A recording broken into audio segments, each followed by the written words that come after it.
Welcome, welcome. You're listening to the Drink a Little podcast where we talk about exploring the world of wine and spirits while not letting it take over your life. My name is Kelly Doherty. I'm a joyful child of God and a certified life coach. I'm also a wine educator and wine and spirits brand designer. I'll show you how you can navigate your relationship with alcohol and how that mindset spills over into the rest of your life. We'll learn about the world of wine and spirits together, all while bolstering your confidence that you can have boundaries around alcohol and live your most amazing life. This is episode 25 at the foot of the Bald Mountain. It's a new year and it's a good time to look at things from a new perspective. But today, not from the top of the mountain, but from the bottom. But first, how this works is we do a little tasting and see where that wine leads us into the world of talking about not over drinking, having a balanced life, and doing all the things we want to do without restrictions, without our own restrictions, getting in our own way. So today, we will taste and explore I'm going to just totally butcher this, Appui du Mont Chauve Montagny Premier Cru.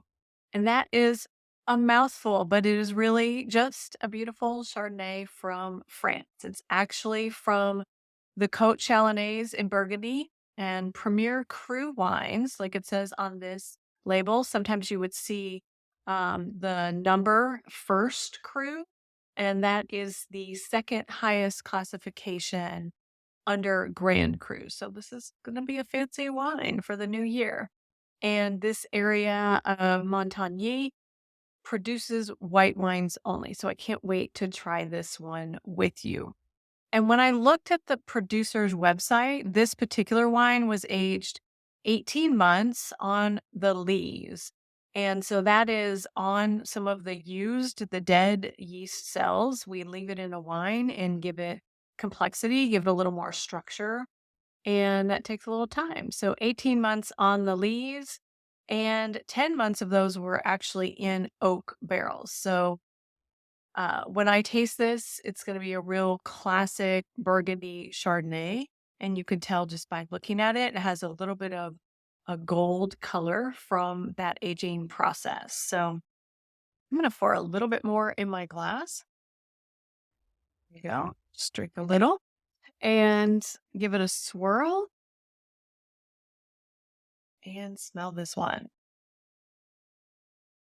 It really has a ton of floral notes, some lemon balm. It's really honeysuckle, violet,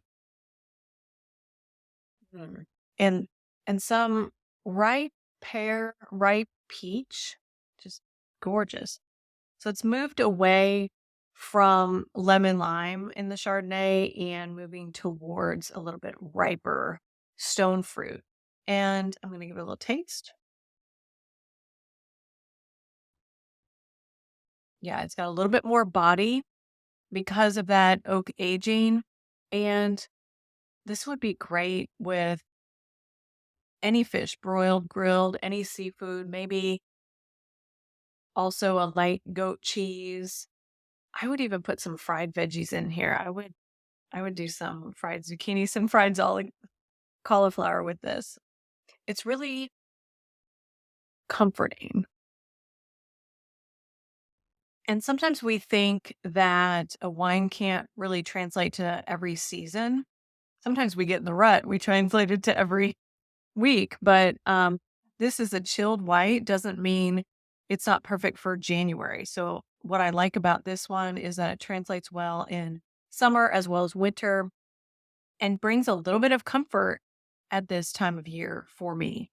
And so I was surmising that because of the Montagny name, that it was going to be about mountains. And so the literal translation of the producer is Appui du Mont Chauve, and Pied means foot. Mont means mountain, and Chauve means bold or bald. I'm sorry, I think about wines as being bold, and this one's bald, and that's really important to this particular podcast. This is at the foot of a bald mountain. So this family vineyard is not on the mountain. It's at the base, but it's still got some beautiful slopes, great drainage for vines in this area. And at the foot of the mountain is really the very thing that leads us into our coaching topic of the day, being conscious about keeping our feet on the ground at the bottom of the mountain and not hiking up mountains that don't need to be hiked up. Have you ever heard of making a mountain out of a molehill? I'm sure you have. My favorite person in the world used to say this to me, and it's one of those metaphors for a common behavior that we've all done. And it's a behavior of responding disproportionately, making a mountain out of something. And it's usually something that is negative, something that we don't want to be happening.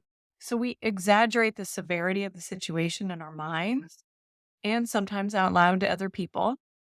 And we all go in this direction at some time.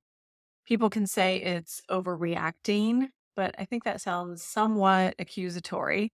So I would say this making a mountain out of a molehill is really a magnification of what's actually happening. And we do this for protective purposes. And often we're too scared to find out the truth of what's truly going on or what another person that we care about is actually thinking or doing.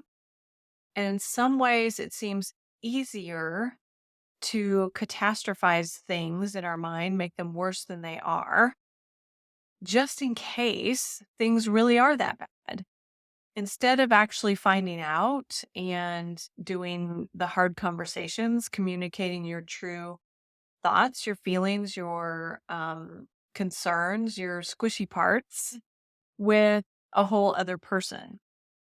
And when it comes to drinking and over drinking, if we're drinking too much, it's never really about the drinking itself. It's not about the wine. It's not about the alcohol. It's about drinking about the relationships in our lives. It's drinking about the situations we find ourselves in and the communications or lack of communications in some of our lives. And if I struck a nerve there of why you might be over drinking, know that you're in good company. I struck a nerve with myself writing it. And the good thing about being in good company is we can puzzle it out together. And so here's what I do when I recognize, first I have to recognize I'm making a mountain in about a situation or relationship where I'm things are out of proportion. It's just a molehill and I am disproportionately making it a mountain. But before I can go to an ideal world place where it's just like, oh, magically create perfect communication, I have to de-arm myself. I have to almost give light and levity and space to a situation, remove assumptions, and maybe make fun of myself a little bit for making this mountain. Look for ways to find a little laughter. And that's what this wine is actually perfect for. So remember I said this brand name is Appui du Mont Chauve. That Chauve means bald. And so at the foot of the bald mountain, and for some reason that just makes me totally crack up. The same brain that created my mountain in the first place can picture a bald guy carved into this mountain, looking at his bare feet and just laughing. And it's just funny to me. It reminds me to lighten up, don't take myself so seriously, and keep my feet grounded and not make mountains out of molehills.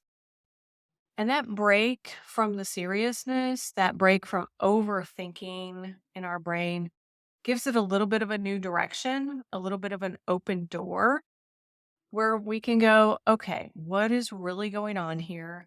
And what do I want to do about it? What type of person do I want to be in this situation? What are the next steps I want to create? And give it a little airtime, give it a little laughter, just give it some space before trudging off, putting your hiking boots on, trudging off by yourself, usually up a mountain.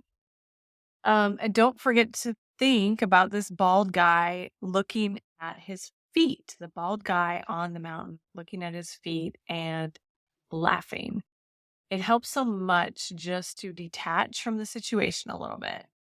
And what's so ironic is that when I write these podcasts, something always comes up in the week that's related. And I'm just marinating on mountains this whole week and thinking about it. And I wake up right after Christmas and notice I have piles of molehills in my yard. And ironically, did not plan this, but this week I have molehills in the yard and I'm open to advice on what to do about that. But it's actually a great reminder of this point to keep ourselves in reality, not hike up any mountains that may or may not even exist. And that is what I have for you this week, my friends. Next week, we will be tasting the 2020 textbook Merlot from Napa Valley, and we'll see how we can throw out the book just a little bit. And if you're working on how to keep your feet grounded, I do teach to a deeper level. I have a one-on-one coaching program tailored to your needs where we cover how to stop over drinking, how to love yourself for all the right reasons, and emotional well-being.